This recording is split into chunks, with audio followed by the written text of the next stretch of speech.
What happens when the oldest rules of war crash headlong into the age of electronic shadows?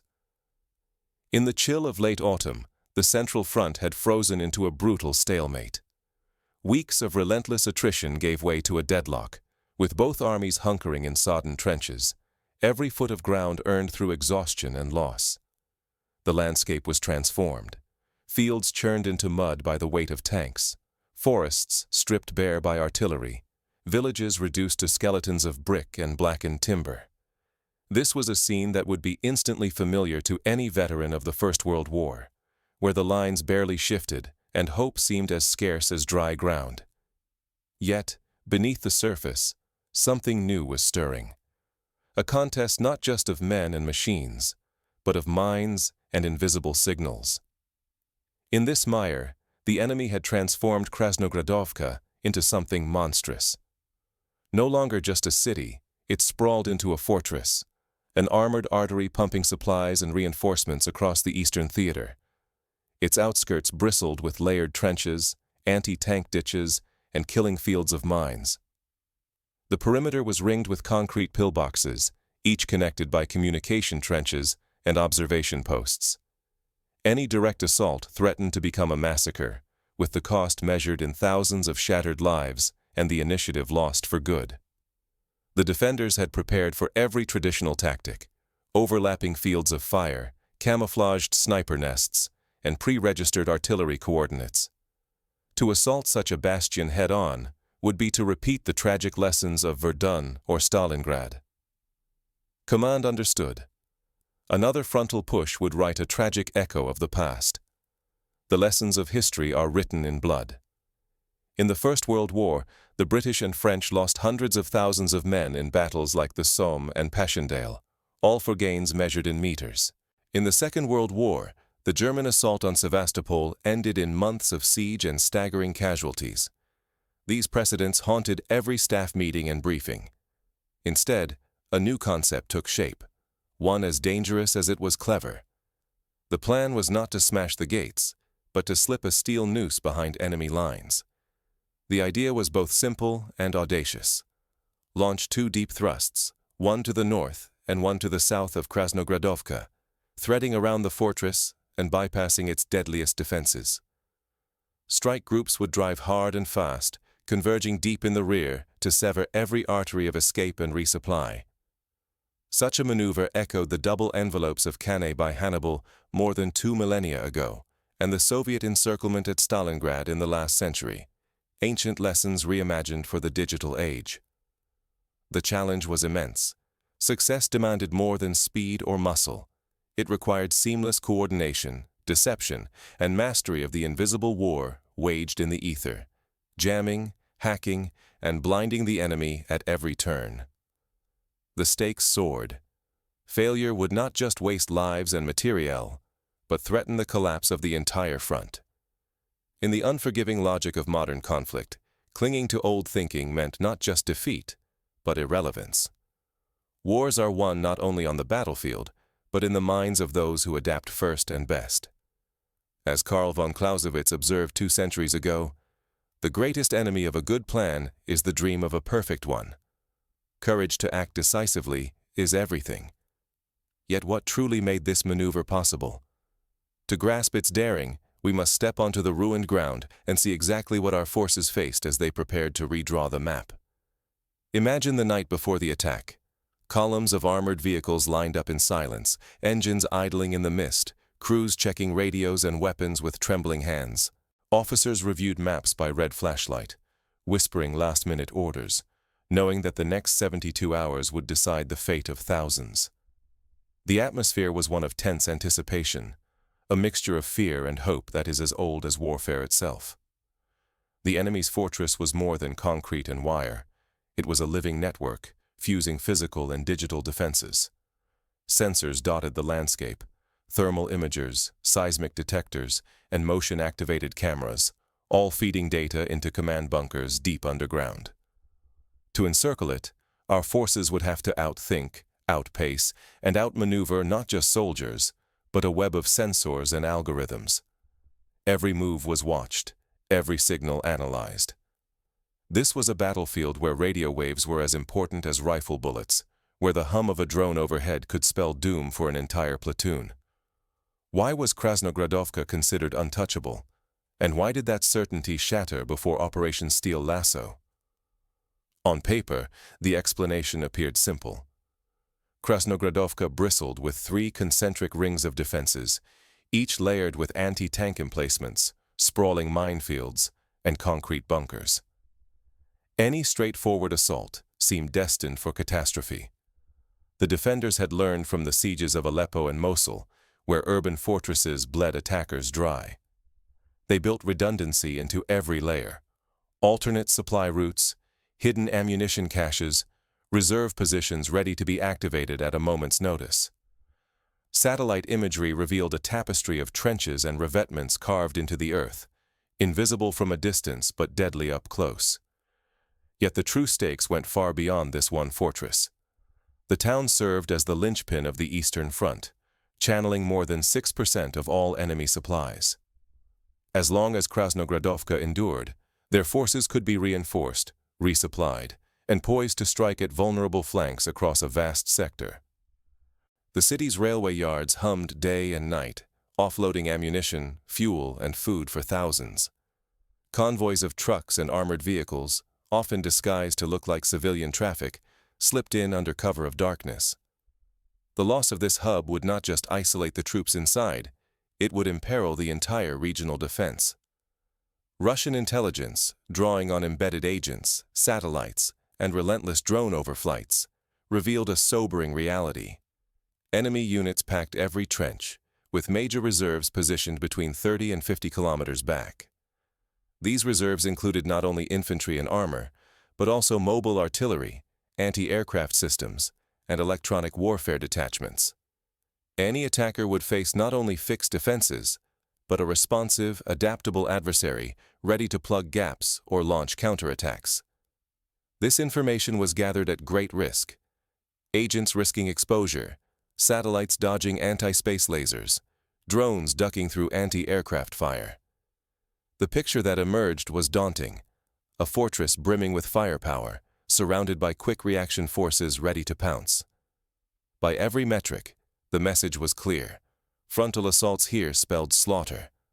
Losses in lives and equipment would spiral, yielding only burned-out ruins and another drawn-out deadlock. Refusing to adapt risked losing not just men, but the initiative itself, conceding momentum for good. History is replete with examples. The German Army's failure to break through at Kursk in 1943, the U.S. Army's catastrophic assault at Khe Sanh in Vietnam. Both battles taught that stubbornness in the face of reality is a recipe for disaster. A new approach was essential. Russian planners resolved to gamble everything on a deep, rapid double envelopment, an operation requiring flawless secrecy, split-second timing, and a level of synchronized command rarely achieved in 21st century warfare. This was not merely a military calculation, but a psychological one.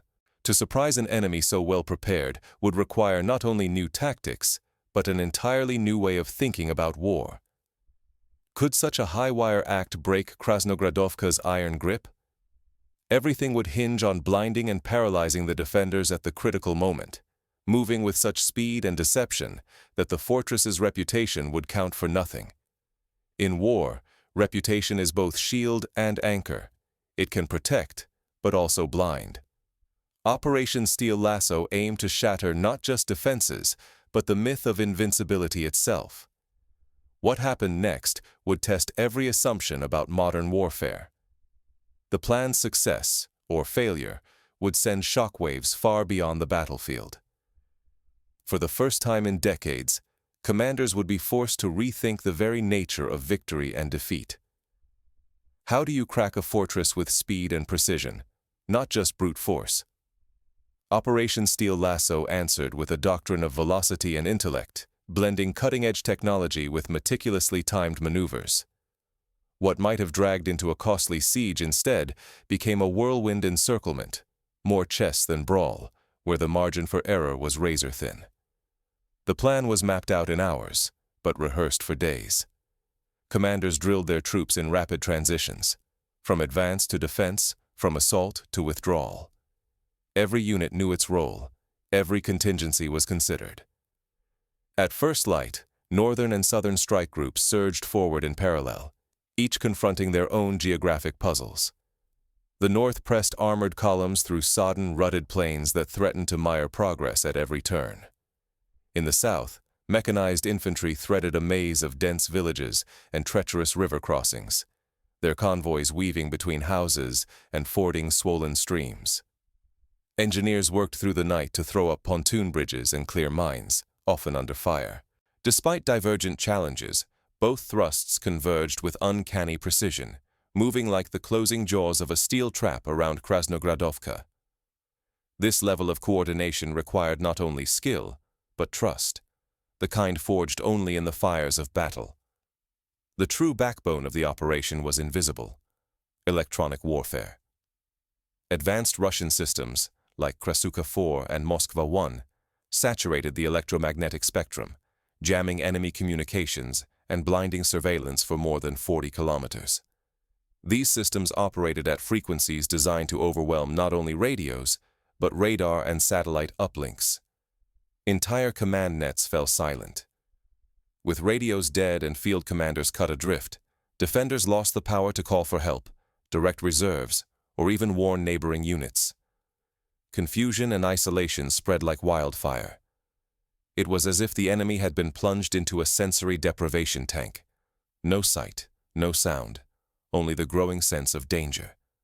Instead of battering every strong point, the attackers flowed around them, favoring speed and coordination over attrition.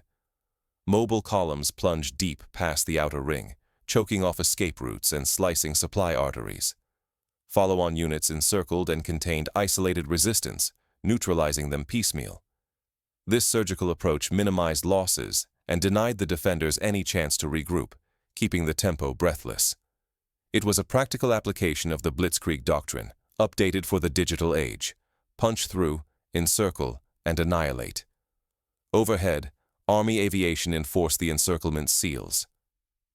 K-52 Alligator helicopters and Su-25 attack aircraft prowled relentlessly, pouncing on convoys and reserves before they could reinforce the garrison. Every enemy attempt to break out or reorganize was shattered from the air, momentum crushed before it could build. The sky itself became a net, as lethal as any armored wall below. In scenes reminiscent of the 1991 Gulf War, air superiority translated into total dominance. Columns of burning vehicles marked every failed attempt at relief. Every phase hinged on flawless timing. Had synchronization slipped, if a jammer failed or an assault lagged, the advance might have stalled, and the attackers could have become trapped in their own encirclement. The entire gamble teetered on a knife's edge, with disaster only minutes away if precision faltered. This was not just a theoretical risk. Military history is full of bold plans undone by a single mistake. The German encirclement at Korsun in 1944 nearly ended in disaster when supply lines were cut too soon, trapping their own troops. Yet Steel Lasso's legacy reaches deeper than its tactical brilliance. It marked a fundamental shift in how commanders think and decide under fire. Technology did not merely change the tools of war. It rewired the very process of command, compressing decisions to the speed of electrons and the rhythm of the networked battlefield. Today, a decision made in seconds can save or lose thousands of lives. The OODA loop, observe, orient, decide, act, long championed by air power theorist John Boyd, was never faster than now. But the battle for Krasnogradovka was not decided by machines alone. In the chaos that followed, the human factor, courage, improvisation, and fear, would prove just as decisive. Soldiers on both sides had to navigate a world where orders came late or not at all, where friends and foes appeared and vanished in the fog of war. The pressure was immense. A single misstep could doom an entire company. What happens when an entire army is struck blind, deaf, and mute in the middle of battle? Operation Steel Lasso delivered the shocking answer. For the defenders at Krasnogradovka, control was only an illusion, and it shattered in less than a day. In less than 24 hours, Command structures that had taken years to build were reduced to chaos. In this, the operation echoed the opening days of the Israeli Six-Day War, when Egyptian command and control was similarly crippled, leading to a rapid collapse. Unified digital networks, such as the Sozvezdi system, knit every arm of the defenders, tanks, infantry, drones, artillery, into a seamless web of live intelligence. Commanders watched the whole conflict unfold on glowing monitors, pushing units and issuing orders with a speed and accuracy that made them feel invincible. This sense of omniscience was the product of decades of investment in network-centric warfare, a doctrine pioneered by the U.S. in the 1990s and now adopted by militaries worldwide. Then, Russian electronic warfare descended. Sweeping jammers blanketed the region, choking off radio signals and encrypted links alike. Communications collapsed at every tier. Orders from headquarters became garbled or vanished into dead air. Frontline squads could no longer request artillery, air support, or even food and ammunition. Confusion spread like a virus, infecting every corner of the force. The psychological impact was devastating. Soldiers accustomed to constant updates were suddenly forced to rely on intuition and rumor. High above, Russian drones, Orlan and Orion, prowled relentlessly. They mapped the defenders' every gesture, relaying fresh targeting data to waiting artillery. Any attempt to regroup or shift positions was exposed and, if seen as a threat, obliterated within minutes. Nowhere was safe. Attacks erupted from invisible sources, and the defenders' confidence evaporated. The only warnings came in the form of sudden explosions or the whine of approaching rockets. Morale crumbled under this invisible assault. Isolated platoons glimpsed only Russian aircraft in the sky and heard nothing but the rolling thunder of distant guns. Rumors of encirclement and total defeat raced through the ranks. Officers, cut off from higher command and from each other, could not calm their troops. Panic took hold. Soldiers abandoned posts, convinced the end was near. The breakdown of order was total. By midday, entire companies were surrendering or fleeing, often without firing a shot. Every effort to resupply or break out was met with ruthless efficiency. Russian jets and helicopters patrolled above, while mobile strike teams plugged every gap in the encircling ring. In this new era of warfare, sheer courage and numbers meant nothing against total silence and blindness. The defenders' last radio messages were desperate pleas for help, never answered. The loss of information spelled utter disarray. No heroics could reunite units now scattered and leaderless, cut off from rescue or reinforcement. In previous wars, such as the Battle of the Bulge in 1944, surprise and confusion could be overcome by determined leadership. Here, without information, even the bravest leaders were powerless. With the defenders isolated and reeling, the trap was nearly shut. The decisive moment, when the encirclement would snap closed, was only moments away, sealing the fate of Krasnogradovka and shaping the future of the conflict. The world watched, aware that the outcome would set a precedent for wars to come. Now, with the defenders on the brink and the circle tightening, the final phase of Operation Steel Lasso was set to begin. The outcome would send shockwaves far beyond the battlefield. In the war rooms of distant capitals, analysts scrambled to adjust their doctrines, realizing that the age of network-centric warfare had given way to something even more complex. An era where the battle for the electromagnetic spectrum was as decisive as the clash of tanks and infantry.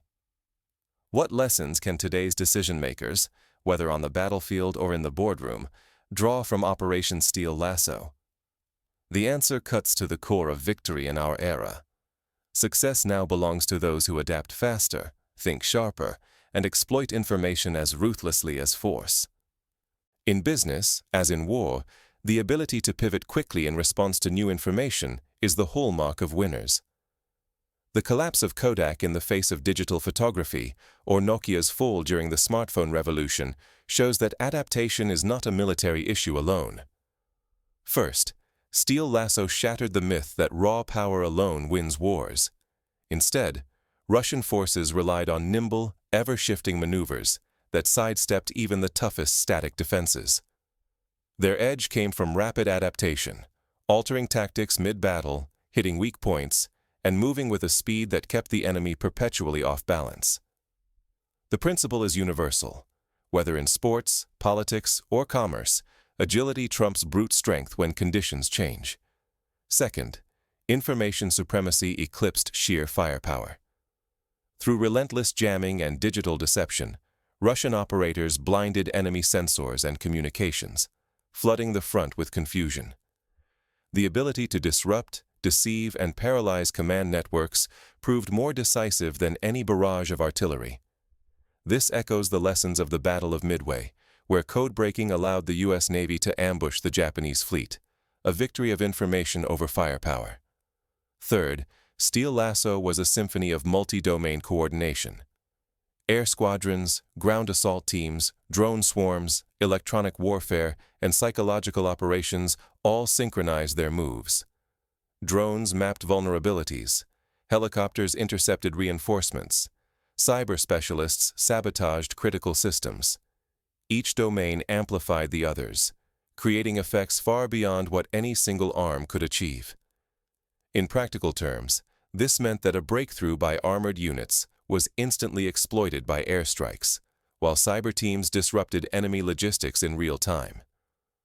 Perhaps the most striking lesson, the operation's true target was not only enemy tanks or trenches, but willpower itself. Relentless advances, unpredictable strikes, and continuous electronic harassment eroded enemy morale. Doubt and disarray spread through the ranks, weakening resistance from within before the final encirclement ever began. The collapse of morale, as seen in the French Army mutinies of 1917 or the South Vietnamese Army in 1975, often determines outcomes more than any single battle.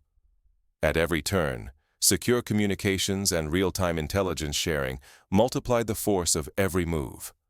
By controlling the flow of information, deciding what the adversary could see or comprehend, Steel Lasso's planners magnified their own strengths and sowed division among their foes. Maintaining information security is now as crucial as maintaining ammunition supplies. The core takeaway is brutally simple. In any high-stakes contest, clinging to tradition or complacency spells defeat. The victors are those who innovate relentlessly, adapt without hesitation, and fight on every front: physical, informational, and psychological.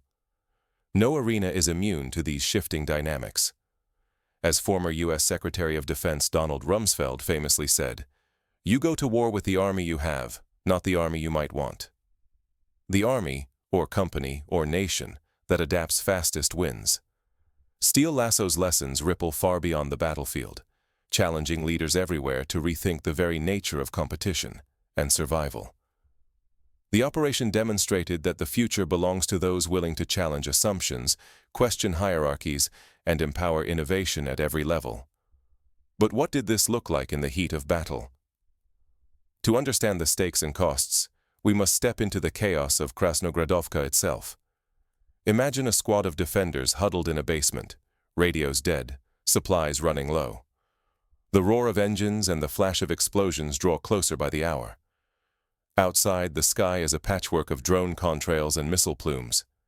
Every sound is suspect, every shadow a threat. The chaos is total. Victory at Krasnogradovka was never simply about drawing new borders.